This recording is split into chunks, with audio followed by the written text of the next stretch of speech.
We're breaking down the 13 Rick and Morty Easter eggs you missed in Morty's Mind Blowers. Now, we were expecting this week's episode of Rick and Morty to be the standard interdimensional cable episode, and even though we saw a little bit of it, namely House Hunters, a mashup of hunting and HGTV house-flipping shows, we still got a mashup of short stories via the unpleasant memories that Rick has removed at Morty's request. Within this self-described anthology episode, we got every type of Easter egg, from pop culture to in-universe to real-world references, and we're rounding up those eggs now and cracking them open.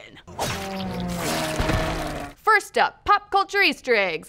Even a normal episode of Rick and Morty comes overflowing with references to our favorite TV shows and movies. Just last week, we got parodies of everything from Training Day to Stand By Me, but the anthology format really allowed the show's writers to go crazy. We opened on what was clearly an homage to Neil Gaiman's Sandman as a pale-faced Prince of Dreams chased R&M through an MC Escher-inspired room of stairs. And the knowledge the turtle imparted to Morty? Well, if you play its audio backwards, he says, "I'm a beetle, Paul is dead," a reference to the long-running conspiracy that McCartney died and was replaced with a lookalike. "I'm a beetle, Paul is dead." But once we started diving into Morty's memories, things really took off. The color coding of the memories was clearly a shout-out to Inside Out. Rick slicing open their alien friend for warmth was the same move Han Solo pulled on Hoth to keep Luke alive in The Empire Strikes Back. The duo duped a very Jodie Foster-esque NASA scientist into taking their place in an alien zoo by sending her a contact-esque signal from the stars. Now, the demons that pulled the alien warrior down into eternal torment were the same ones that got the bad guy from Ghost. The family defeating Dark Morty by telling them how much they loved him was also how Buffy defeated Dark Willow at the end of Buffy the Vampire Slayer Season 6. And in a brief memory, a proton pack wearing Rick was trying to bust a Ghost Morty. Now, we also see the team dressed in uniforms that resemble the Cylons from the original Battlestar Galactica, and to top it all off, Rick straight up name drops the Simpsons Halloween specials, which probably served as a small inspiration point for all of the Morty's Mind Blowers. But in addition to this impressive list of pop culture jokes and references, we got plenty of in-universe Easter eggs that take us back to some of our favorite moments in the Rick and Mortyverse. There was Rick's fourth wall-breaking comment that we're not going to get interdimensional cable, directly referencing Justin Roiland's improvised TV show shtick, and Morty's love of redheads is called back when he programs Rick's magnet device and the house is bombarded with ill-fated ginger ladies.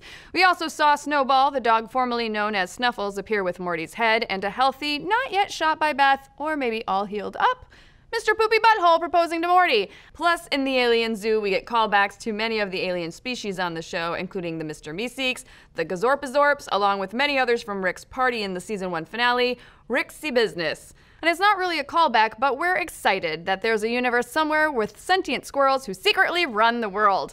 And in that Jerry tag at the end, we see tapes of Sleepy Gary, Rick's fake memory parasite Paramore from Total Recall, and his Apples campaign from when he was unknowingly trapped in an alien simulation where everyone respected him for once. Damn it. Now, the episode didn't just have pop culture and in-world references. We also caught a few shout-outs to real-world events. Mr. Luna's license plate reads SatFiv3, which is a reference to the Saturn V rockets used for NASA's Apollo moon missions. Also, that Mexican restaurant they're eating at, Don Cuco's, guess where it's located? Good old Burbank, home to the production offices of the real-life Rick and Morty crew. Later, Morty tells Rick to take his Men in Black 2 opinions to YouTube, no doubt making a passing reference to people like us and other media commentators. But Roiland and Harmon got some jabs in at their own expense as well, with Summer's comment about Rick and Morty constantly fighting with each other and being behind schedule. So what do you folks think? What were some of your favorite Easter eggs in this episode? Which ones did you folks catch? And what do you think is currently happening in the Squirrelverse? I'll tell ya, they're all going nuts about this episode! Ew! That was all by myself, too. Let's discuss! Be sure to like and subscribe, and while you're at it, check out the latest episode of Muskwatch. What's Muskwatch, you ask? Why, it is our weekly show where Dan Casey and Kyle Hill break down all the latest advancements in space and tech, as well as all of the news surrounding Earth's savior / possible supervillain, Elon Musk. You can check it out every Tuesday on Nerdist YouTube and ProjectAlpha.com.